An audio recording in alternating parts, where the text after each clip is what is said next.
Adapting a creative work to a new medium is one of the most deceptively difficult things an artist can do. It's also one of the most profitable, which is why all but a select few anime are based on light novels, video games, or manga. And that makes sense. Creating a brand new anime is risky. With the known quantity, it's a lot easier to estimate how much money you'll make off a product and budget accordingly. And a lot of the groundwork is already laid in terms of marketing, concept work, writing, and production design. But, and this is the deceptive part, having that in place can really hold you back creatively, because while the foundations for the project may be set, they were set according to the needs of an entirely different medium. So while from a financial standpoint, it's a lot safer to adapt something that's already successful, from an artistic standpoint, starting from scratch makes it a lot easier to create something that's truly great. You need to make big changes to turn a great manga or light novel or game into a great anime.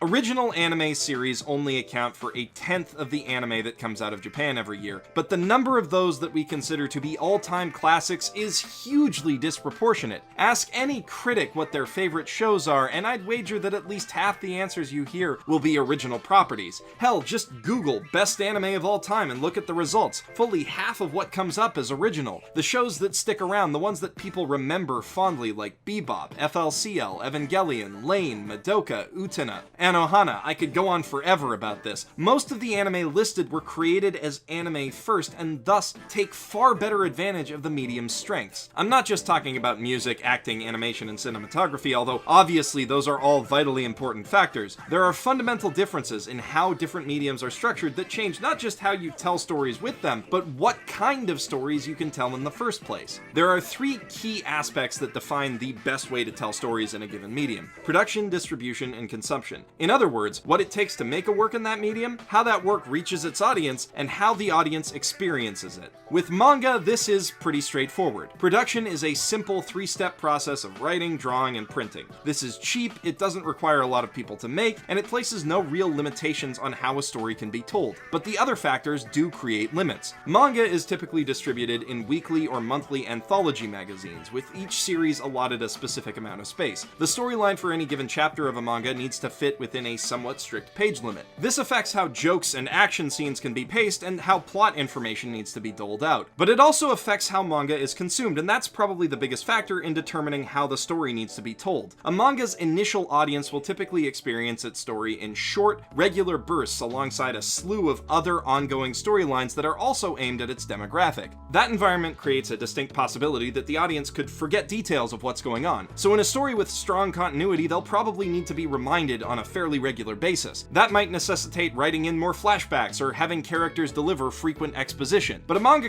also has to keep in mind the tankobon audience, the readers who only catch up when a story is collected into a graphic novel. To serve this audience, the story needs to flow properly across any given volume, building to a conclusion that leaves readers satisfied until the next volume drops. So with Fullmetal Alchemist, for instance, Hiromu Arakawa had to be conscious that she was hitting a strong story beat or wrapping up a plot thread roughly every 4 chapters, while also worrying that each individual chapter had a good mix of humor, action, and character development, and that shaped how the story played out. Fortunately, in FMA's case, Arakawa was working with double-length 45-page chapters, which leave less chance of readers forgetting key details and translate a lot more easily into episodes of a TV show. And FMA is widely considered to be one of the best anime adaptations ever. In fact, both versions are. But telling a story on TV demands a lot of different things from telling it in a comic. Producing a TV anime requires a huge team of animators, sound designers, actors, writers, composers, producers, editors, and of course a director. The capabilities of that team are gonna limit what you can do. Crazy actions that require a lot of frames to convey might not be in your budget, for instance. On the flip side, it gives you a lot of tools to work with, assuming you're a competent writer or director. You can, and should, cut a lot of expository or tone-setting dialogue and simply let the performances, the music, and the camera work deliver that information for you. But again, that's only part of the equation. This might seem obvious, but TV shows are primarily delivered via television, which is similar in some ways to, say, a shonen anthology. You've got a specific budget of time rather than pages in which to tell your story, but you're still telling it amid other plots aimed at the same audience with breaks for ads. So you have to structure every episode around a fairly strict 21 to 24 minute time limit depending on if you cut out the OP and ED, with story beats every 8 to 11 minutes to lead into commercial breaks. In service to that, you typically want to have 2 plots running in any given episode. The main main story and a simpler B-plot that can be used to fill in spaces between that plot's developments and augment the episode's pacing. On American TV, Rick and Morty provides a very strong example of this, to the point that sometimes the B-plots are better than the main plots, but you can see it pretty much everywhere. A lot of manga adaptations lack B-plots because they simply weren't a concern when writing the original manga. That's fine, you can totally get by without them, but it necessitates paying extra attention to how you pace out the story. And a lot of manga adaptations don't do that either, which can leave episodes feeling slow in some places, rushed in others, and all around unsatisfying to watch. Which brings us to the other vital question. How do we actually watch anime? Some people, like Digibro, man, I've been bringing him up a lot lately, prefer to binge once a series is finished through DVDs or streaming services. And of course, considerations have to be made for that sort of viewing, but the majority of people seem to prefer to watch episode to episode as a show airs. This is a similar but not identical situation to manga. Viewers come back to a show week after week, which means that they might forget stuff and require a bit of catching up. But beyond asking them to pick up a magazine to keep up to date, you're asking your audience to make your show part of their weekly schedule. That means you have to keep them engaged, and hey, guess what? That affects how you write the story too. A good show will aim to leave viewers anticipating the next episode, usually by leaving a few big story threads dangling, waiting to be tied up. But of course, the experience of watching the current episode has to be satisfying in itself, so you have to tie up some story threads with every episode, and typically you want to do something big every few episodes to get people talking, because an episode of a big show is an event, one that people share with friends and message boards after the fact, and that discussion is part of what keeps them coming back.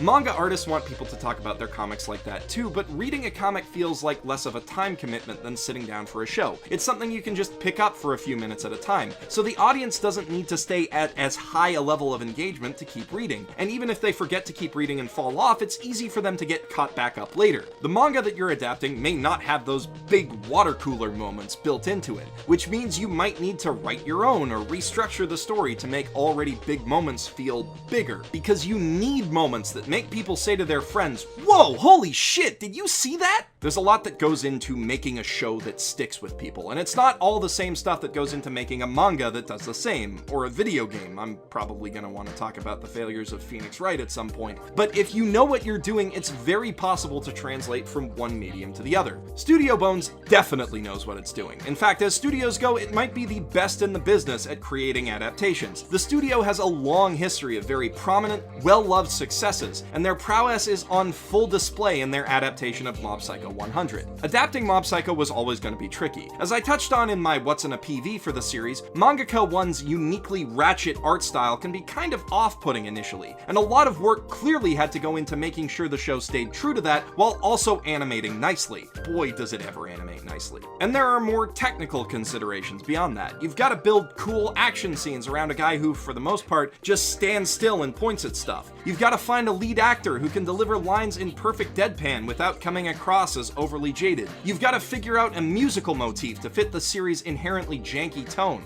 But the biggest hurdle was probably figuring out how to write it, because the manga is very weirdly paced. The plot starts slowly, and for a while the manga drives forward pretty much entirely on the strength of its gags. And these are strong gags, this is one we're talking about, but it's hard to make that work in a story-driven show. Bones' solution to this is to mix around all the chapters basically as they please. The first episode caps off Mob's introduction with Omake Chapter 9.5, the most horrific haunted place, a story with a good bit of hard-hitting action to offset the lighter comedy of the first part. The second episode intercuts the early story of Mob being pressured to join the ESP Studies Club with a much later story from Volume 7 where Mob and Reagan cross-dress to hunt a pervy ghost in a girls' school. These are pretty drastic script changes, but Bones has made more subtle adjustments as well, like introducing us to Mob's family right out of the gate so that we can feel their presence in the story, instead of simply introducing them when they become plot relevant. That approach works in manga, but not anime. All of these adjustments are necessary to make the show work as a show. You need a bit of action up front to get people hooked, especially when the action later in the series is its selling point. And you need to establish high stakes for the story right away if you're making a story-driven show. If Bones had chosen to simply break the existing script of the manga into episodes without changing the order of things, then the early episodes would have felt painfully dull, while the later ones might have felt rushed and chaotic by comparison.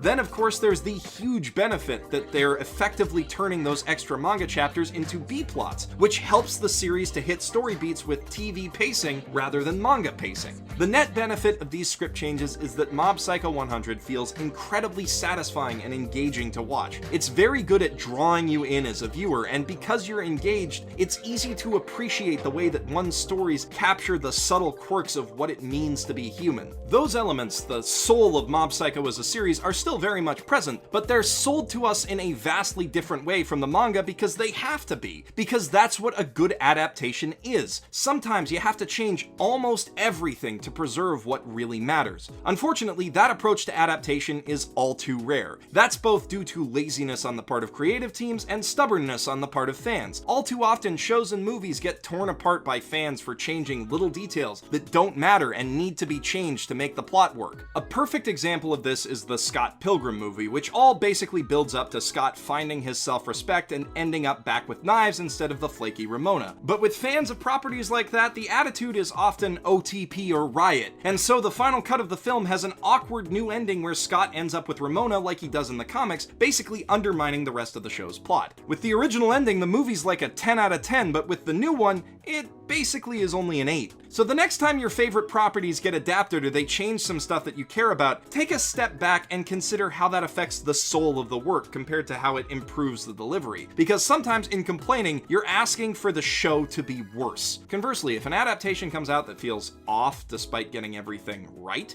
recognize that maybe some drastic plot changes could have improved it substantially. And of course, when a truly great adaptation comes out, like FMA, JoJo's Bizarre Adventure, and hopefully Mob Psycho, support it, praise it, let the creators know that they've done good, and hope that others will maybe follow suit, because that is how we get better anime. Of course, if you want to see and support some good anime right now, including Mob Psycho 100 and all of FMA Brotherhood, you can do that on Crunchyroll. And if you use the URL crunchyroll.com/basement, you can get a 2-week free trial of their premium membership, which will let you watch those shows in HD with no ads. What a deal! But maybe you're more in the mood to watch one of my videos, in which case, hey, I've got some stuff about FMA and Mob Psycho right here. Though before you go, be sure to like this video if you liked it, and leave a comment below telling me what you thought. And if you want to see more of what I make every week from now until forever, be sure to hit that subscribe button and follow me on Twitter at G0FFTHU for regular updates on everything I'm up to. If you really want to help me out, consider supporting me on Patreon, like all the cool cats you're seeing on screen right now. Thanks to you guys, I'm able to work at this full time and hire editors to help me make more videos. Like this one! It wouldn't have happened at all if I wasn't able to hire the handsome and talented Flip Anime to help me make it. Thank you for watching, and thank you for your support. This is Jeff Thu, professional shitbag, signing out from my mother's basement.